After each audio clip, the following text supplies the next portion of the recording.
Kilas Jejak Leluhur dipersembahkan oleh Dinas Kebudayaan dan Pariwisata Kabupaten Cirebon. Assalamualaikum warahmatullahi wabarakatuh.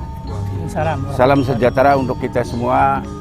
Cirebon sebagai sebuah wilayah kultural yang memiliki akulturasi berbagai kekayaan budaya dan peninggalan sejarah telah menjadi tujuan objek wisata religi. Saya selaku Kepala Dinas Kebudayaan dan Pariwisata Kabupaten Cirebon mengajak masyarakat dan wisatawan untuk mengunjungi keunikan daya tarik dan wisata religi dalam rangka menjunjung tinggi nilai leluhur yang ada di Kabupaten Cirebon.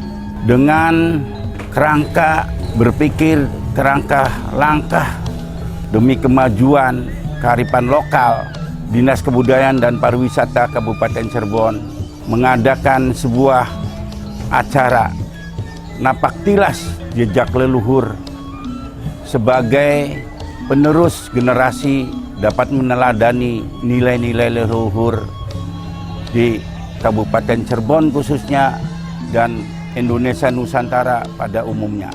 Kabupaten Cirebon Katon. Sampai jumpa ketemu lagi dengan Kadis Putpar Kabupaten Cirebon.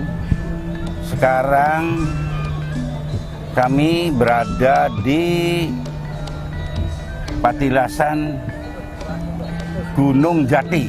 Jadi banyak orang keseliru kalau Gunung Jati itu konon katanya yang ada pemakamannya Syekh Syarif Hidayatullah atau Sunan Gunung Jati. Bukan, kalau itu Gunung Sembung, kalau ini Gunung Jati. Nah, untuk lebih jelasnya, mangga Pak Haji Toto bisa menjelaskan itu dulunya apa ini gini. Ya, terima kasih Pak Kadis Putpar Kabupaten Cirebon. Para permisa, sekarang saya berada di puncak Gunung Jati, di mana di sini tempatkan adalah makam Syekh Datul Kahfi.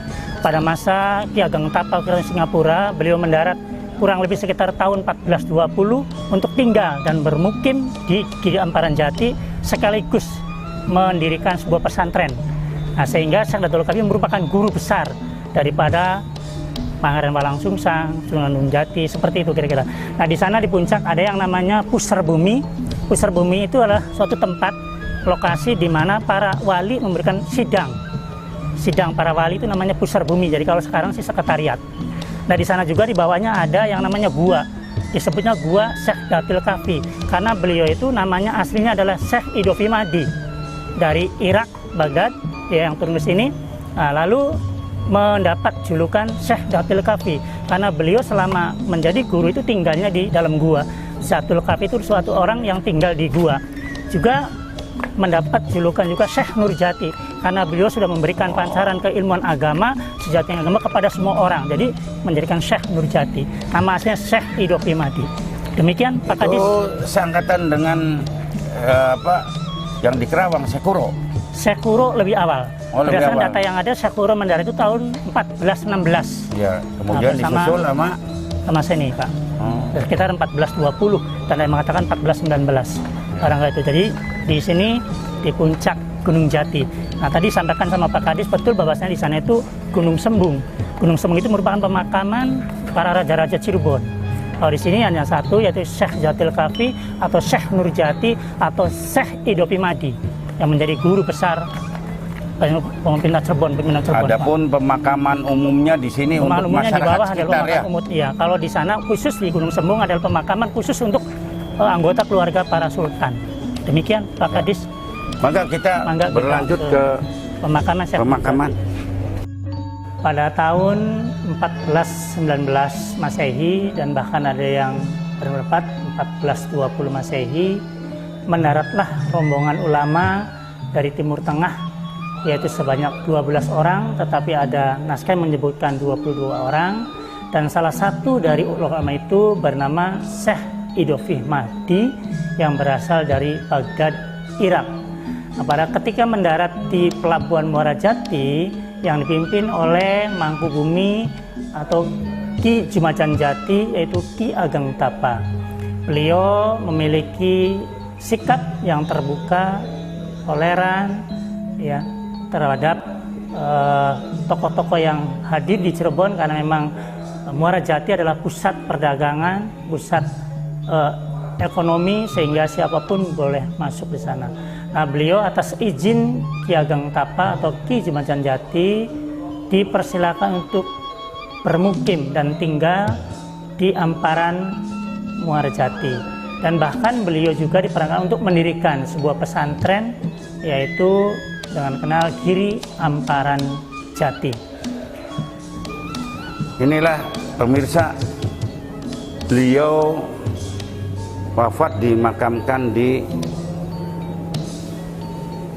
Puncak Gunung Jati, Syekh Datul Kafi, yang tentunya kita sangat menghormati rasa memiliki Cirebon yang sekiranya bisa menyebarkan agama Islam. Mangga Pak Toto ceritakan. Iya, para pemirsa, kami dari Disputpar Kabupaten Cirebon menelusuri jejak leluhur. Tadi saya sampaikan di awal, inilah adalah tempat dimakamkannya Syekh Datul Kafi atau Syekh Nurjati atau Syekh Idofi Madi yang menjadi guru besar agama Islam di Cirebon, yang melahirkan bagaimana berarti pertama kali mendirikan pesantren ya Pak, pesantren, yang ada di Cirebon. Di Cirebon. Makanya nama beliau itu diabadikan di perguruan tinggi Islam di Cirebon, yaitu IAIN Syekh Nurjati. Barangkali itu karena menghargai beliau sebagai guru besar agama Jadi Islam. orangnya satu, namanya tiga ya Pak ya? Syekh Datul Kafi, Syekh Nurjati, Syekh Idofi Madi. Itu asalnya Syekh Nurjati. Mungkin itu Pak. Ini keramik-keramiknya juga keramik dari Cina, dari dinasti Ming ketiga, yang dibawa oleh Putri Ong Tinio.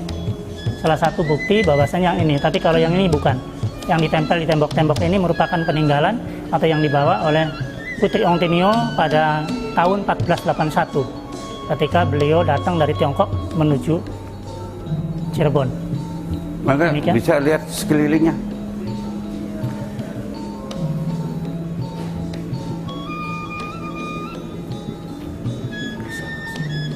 Di dalam sendirian Pak itu. Ada sebuah naskah si Syekh Jenar dikuburkannya di sini ada. Dalam suatu naskah saya baca Syekh Jenar di sini Pak. Di sebelahnya. Iya, pendamping. Supaya. Iya, menurut itu begitu. Ada naskah yang mengatakan demikian. Tapi karena kita nggak bisa masuk, jadi kan kita tidak tahu apakah makamnya ada berapa. Ini sih makam-makam santri-santrinya. Santri-santrinya ya. Iya Pak. Kebetulan 2 tahun kemarin tuh dipugar nih. Belum seperti ini ya Pak. Belum seperti ini. Ya. Oleh Pak Haji Dadang, Ini Ketua Yayasan Sogati. Swagati betul. Ini zaman dulu ya Pak. Iya, masih zaman dulu Masih ya? Pak. Itu keramik-keramik yang dibawa dari Ong Tinio Pak.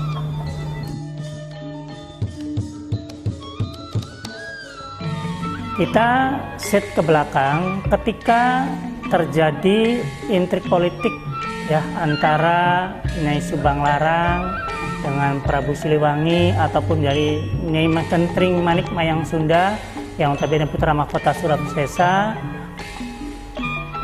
Pangeran Malang Sungsang dididik peletak dasar ajaran Islam oleh ibunya Nyai Subang Keranjang atau Nyai Subang Larang karena beliau adalah santriwati dari Syekh Puro. Beliau menginginkan mencari atau memperdalam agama Islam yang sesungguhnya, yang dalam hal ini beliau akhirnya memutuskan untuk meninggalkan keraton secara diam-diam dan diarahkan oleh ibunya Nyai Subang Keranjang, yaitu adanya di wilayah timur. Beliau meninggalkan keraton, namun sebelum bertemu Syekh Datul Kafi, beliau singgah dulu di Gunung Marapi yang dihuni oleh Resi Danuwarsi. Beliau singgah di sana mempelajari berbagai keilmuan yang berkaitan dengan mungkin kirat dan sebagainya, dan akhirnya beliau dinikahkan dengan putrinya yang bernama Nyai Endang Gelis. Nah, kelak beliau perkawinan dengan Endang Gelis akan melahirkan yaitu Nyai Mas Pakung Wati.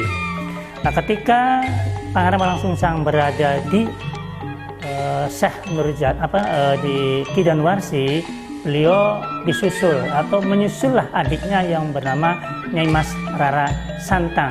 Nah, sehingga pada saat perjalanan berikutnya dalam mencari agama Islam itu, beliau 3 orang, yaitu Pangeran Walangsungsang, Nyai Endang Gelis, dan Nyai Mas Rara Santang. Perjalanan berikutnya singgah di Gunung Nago atau di Syekh Nago yang dikatakan ada di Gunung Dian. Yang terakhir beliau singgah di Gunung Cangak, yaitu wilayah kawasan Cimandung, yaitu dengan Sangyang Bango. Nah, di sana beliau diarahkan untuk menuju wilayah utara, yaitu Giri Amparan Jati. Di Giri Amparan Jati beliau ketemu dengan Syekh Idofi Mati yang dikenal juga, yaitu Syekh Zatil Kafi, juga dikenal sebagai Syekh Nurjati, sebagai murid beliau. Dari perjalanan murid, karena beliau sebagai orang yang cepat menerima ilmu agamanya, pandai, sehingga Pangeran Walangsungsang mendapat gelar dari Syekh Nurjati, yaitu Ki Soma Dula. Program Napaktilas Jejak Leluhur ini tidak lain tidak bukan kami mengajak dalam rangka wisata religi. Sesungguhnya Rasulullah sendiri sudah memberikan sebuah petuah nasihat. Orang cerdas itu ada 2. Satu, orang yang mengingatkan kematian. Yang kedua, bagaimana orang tersebut mempersiapkan untuk kematian itu. Jadi tidak ada salahnya apabila kami melakukan Napaktilas Jejak Leluhur sebagai suri tauladan untuk kita semua. Assalamualaikum warahmatullahi wabarakatuh. Napaktilas Jejak Leluhur dipersembahkan oleh Dinas Kebudayaan dan Pariwisata Kabupaten Cirebon.